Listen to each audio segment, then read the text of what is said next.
Selamat pagi, Prof. Selamat pagi. Saya mohon izin mengganggu waktunya sebentar ya. Ya, silakan. Gimana?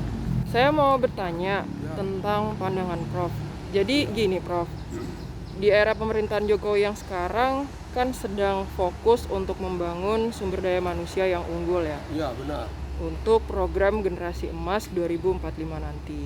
Ya, Nah, tentunya untuk menghasilkan sumber daya yang unggul, sumber daya manusia yang unggul terutama, itu kan tidak mudah. benar. Adakah mungkin pandangan dari Prof terkait permasalahan ini, bagaimana supaya untuk bisa tercipta sumber daya manusia yang unggul, terutama di bidang Prof sendiri, yaitu di bidang keolahragaan? Baik, terima kasih. Pertanyaan yang sangat bagus ya. Sumber daya unggul itu kan harus kita terjemahkan baik dulu. Apa sih sebenarnya yang dimaksud dengan sumber daya unggul? Sumber daya unggul itu bisa kita terjemahkan dengan kata yang sangat mudah adalah seseorang memiliki kompetensi yang tinggi di dalam bidangnya masing-masing tentunya. Tentu untuk mendapatkan kompetensi yang tinggi itu kan tidak mudah. Ada melalui jalur pendidikan formal, ada yang non formal.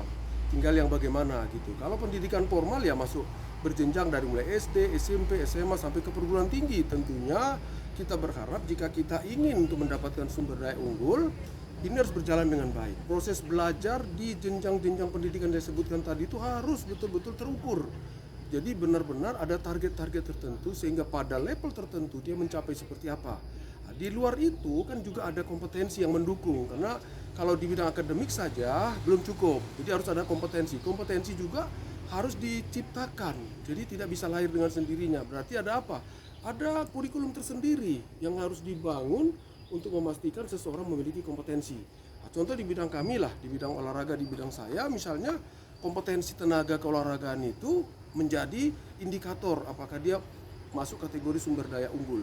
Ada 15 tenaga keolahragaan yang diunggulkan melalui undang-undang keolahragaan kita. Sekarang bagaimana menciptakan itu? Nah, sebagai contoh misalnya, salah satunya ada pelatih, ada wasit misalnya. Nah, pelatih misalnya, bagaimana pelatih kita ini? Pengetahuan pelatih kita ini seperti apa?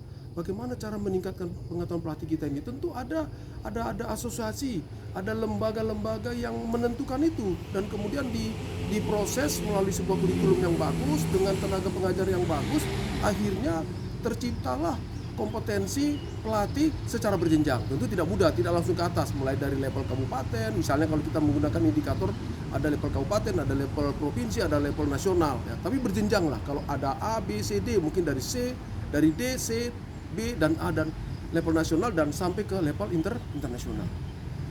Begitu. Wah, ternyata sebuah proses yang tidak mudah juga ya, Prof. Benar, tidak mudah. Tapi bisa kan dilakukan? Sangat mungkin sepanjang kita mau gitu. Jadi itu kan semua ada instrumennya gitu. Semua ada lembaga itu. KONI kabupaten, KONI provinsi, KONI kota, pusat juga punya instrumen itu. Tinggal bagaimana kita bersinergis antara produk perguruan tinggi dengan produk non perguruan tinggi bersatu padu menghasilkan SDM unggul untuk kebutuhan 2045 Indonesia Emas. Semua bidang olahraga yang sudah saya kasih contoh tadi. Sebuah pandangan yang menarik sekali, Prof. Terima kasih. Baik. Mudah-mudahan bisa bermanfaat buat yang pendengar sekalian. Baik, terima kasih Prof informasinya. Ya, terima kasih kembali.